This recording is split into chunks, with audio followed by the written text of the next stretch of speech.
Howdy y'all, Fuzzy Biker here. We are in Panama, Iowa. Memorial Day 2023. Flags everywhere. I bet I've seen 10,000 flags out today. Memorial Day is the day we celebrate the fallen in our wars here in America. Very special day here, very honored day. Anyway, I'm out on the Hot Rod Triumph today, my Bonneville T100. And I thought I'd give you some info on this little hot rod. I just love this bike. I rode it about 140 miles the day before yesterday, and today I've gone about 100 and probably 170, 180 miles already, and I've got I suppose I'm 40 or 50 miles from home, so a little bit of ways to go yet today. But so what is it? We'll start with that. It is an 865cc dual overhead cam parallel twin. Parallel is in a 360-degree crank, so what some of y'all would call a real parallel twin. The engine has 9.2 to 1 compression, which means I can use regular gas without any problems. Puts out about 67 horsepower and 50 foot-pounds of torque. That's about 68 newton meters of torque. Has a 5-speed transmission. This is a 2012 model, by the way. Front brake on this, it's a single disc, 310 millimeter Nissan. And the rear, let's see, it's on this side, is a 255 millimeter single disc Nissan. I think there's dual pistons on the front. Yeah, dual pistons and a single piston on the rear. Tires are a 190/19 on the front and a 130/80/17 on the rear. Looks like she's got Metzlers on her, at least on the rear. Let's see what the front has.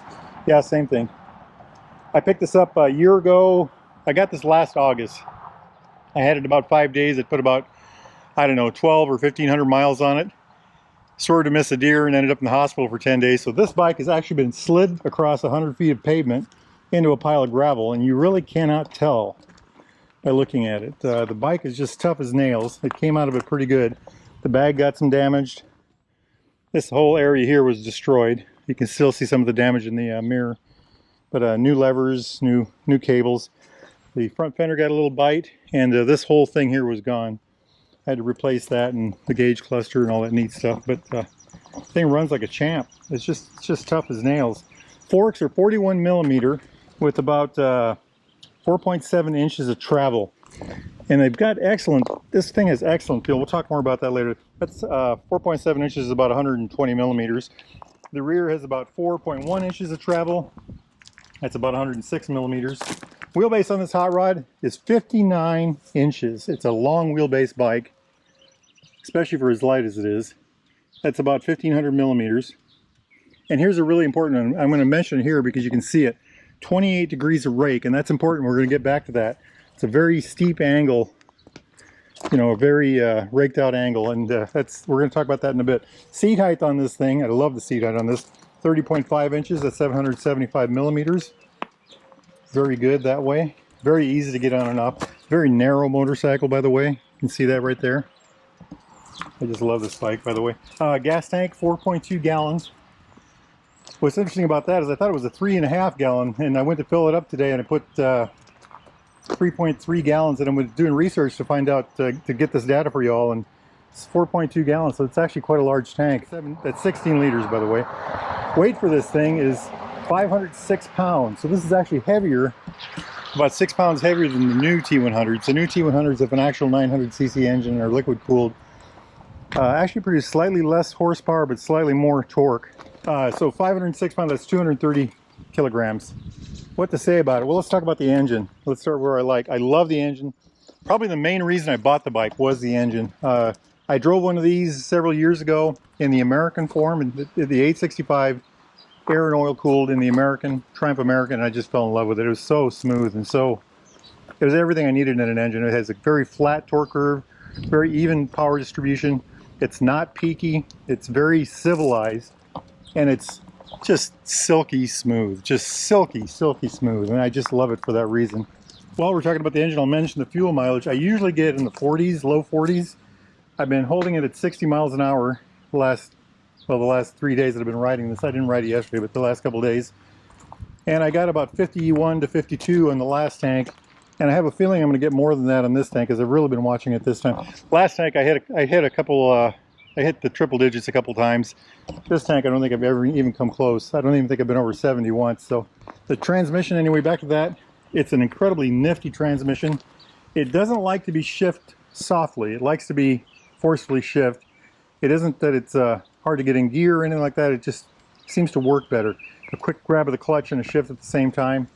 And I really love, like with all Triumphs, I mean, look at the quality of that. You know, that is a cast shift lever. I mean, look at everything. That's the thing about a Triumph, and we'll talk about that more later. So suspension-wise, this bike is really raked out, and I talked about that just a bit ago. When you're driving this, the three areas that I always talk about are the in the garage, in town, and on the highway. When you're in the garage, this thing it's really sensitive to falling over, and I think that's because of the high rake. And you really got to watch where you put your feet, and if the floor is slick, or if you have a leaf or something on there, it can really start to get away from you. I've never dropped it. I dropped it once when I slid it across the pavement, but that's about the only time. But no, so it's kind of a tricky bike in that sense. I've had much worse bikes than this, a couple actually, two that I can think of. But so then around town, so 0 to parking lot, it's kind of, you really got to pay attention. You just got to pay attention, and it's that way, pretty good up to about 35, 25, let's say. Then from 35 to 25 to 45, it gets better, but it's not super stable, and that's actually kind of a good thing. And you use that to your advantage when you have a bike like this, and it's actually built that way for that reason, I believe. So you have that instability. You use that instability to move the bike left, right, up, whatever way you're going to go. Good handling in town for that kind of thing. Works very well. Now, once you get to 50, she really solidifies in handling. She really likes to go absolutely straight arrow. She holds that until from 50 to 70, she's really a straight arrow bike. She doesn't like to swerve around very much. Here's the really interesting part.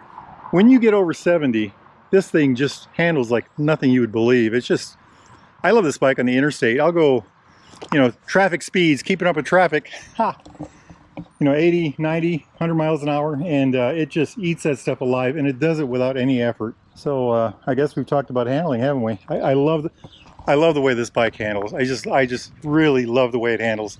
Like I said, it's a little difficult in town or at slow speeds, but the payoffs are really great. And then on the normal roads, 50, 60 miles an hour, it's fabulous. And then on the interstate or higher speeds, it's just amazing. So seating position, it's got this flat, the normal flat Triumph seat. When you're sitting on it, your feet are, in this case, it's kind of a tight spot. Now, I've got 30-inch legs, inseam, so I think if my legs are any longer, it might be more of a problem. But so your buttocks is here, your knees are here, so you're about halfway. But the nifty thing about this bike is you can slide forward and backwards. Another thing about it is you are leaning forward on this bike, and you are reaching for the bars. And usually I would consider that a drawback, but on this bike that actually works out really well, and I actually like it a lot.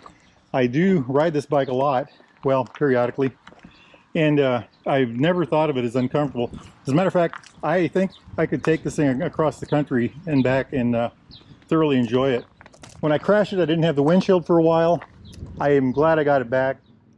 The windshield really helps cut the wind, really evens out the, hey, there goes a bike. I bet you I've seen a couple hundred motorcycles today. Memorial Day, everybody's got their bikes out, their convertibles, their three-wheelers, they're everywhere. But no, anyway, the windshield helps a lot, and it makes the bike much more enjoyable at higher speeds. Things I've added to it, I put these digital tire pressure gauges on. I just check tire pressure with my phones. It's got these wonderful bags that came with the bike. This one was, you can see the damage from the crash. I've thought about replacing it, but I never have. They're very large. I can take this thing grocery shopping with ease. Jumping up here, adjustable levers, both the brake and the clutch, which is nice. Very good switch gear. The grips are barrel shaped, and here again they've got that hard soft thing. I don't know how to describe that. I was talking about that the other day with my Zenfield. It's the same kind of a thing, very comfortable to hold on to.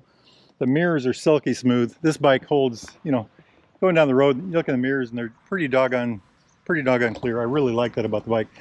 Gauges, it's got a little bit of a meter in here for so trip 1, trip 2, the odometer. There is no fuel gauge. There is a fuel light, and I added this clock. By the way, that's wrong. There is a clock in here too, by the way. Also, I've got an oil pressure gauge, which is, I think that's a really important gauge to have on a bike. I don't know if I have a amp meter light or a voltage light, but I do have the engine light, so I suppose that would work. So high lows, blinkers. Brian Triumph said the best blinkers. It's just the best. The horn, kill switch, start switch. We don't know what this is for. There must have been some gadget, you know, maybe heated grips or something back in the day, 2012. This bike, even though it is fuel injected, you know, it looks like it has carburetors, but those are not carburetors. You know, there's a thing about a Triumph. They're comfortable. Everything works right. Everything's solid. It's just a very good, they're awesome machines, and I just love them. I just love them. Hey, I'm Fuzzy Biker. If it's nice out where you're at, get out there and ride, my friends. Wahoo!